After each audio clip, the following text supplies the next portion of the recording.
In this video, we will show you how to operate the Ronin-S.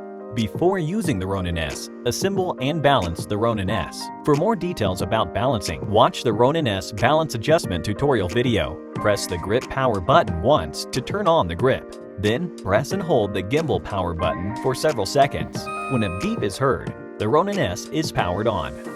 Press and hold the trigger. When the profile LED indicator blinks green, the camera's orientation is locked.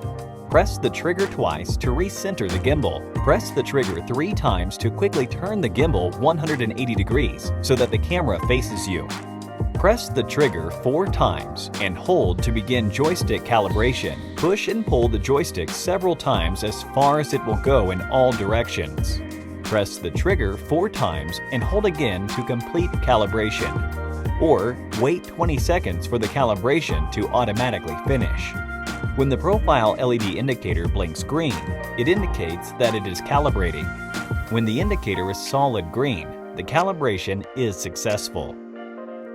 Press and hold the M button and trigger simultaneously to start auto-tune. Press the M button once to switch between the 3 user profiles. Press and hold the M button to enter Sport mode, and the profile LED indicator will turn solid yellow. The Sport mode allows you to capture fast-moving scenes.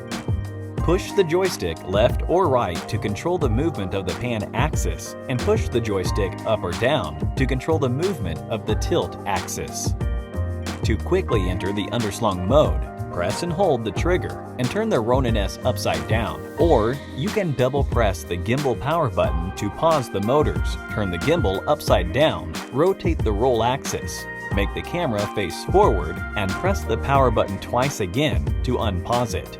Thanks to the unlimited movement of pan axis, the Ronin-S is capable of performing a continuous 360-degree rotation. Launch the Ronin app. Go to Configuration, Control Settings, Channels, remap Channel 3 to the roll axis, and set the Channel 1 and Channel 2 to NA. Then press and hold the trigger. Hold the Ronin-S horizontally to enter flashlight mode. Double press the trigger to recenter the gimbal. Push the joystick left or right to get the gimbal rolling continuously. Leave us a like if this video is useful for you. Let us know if you have any questions in the comments below. And don't forget to subscribe. Thank you for watching.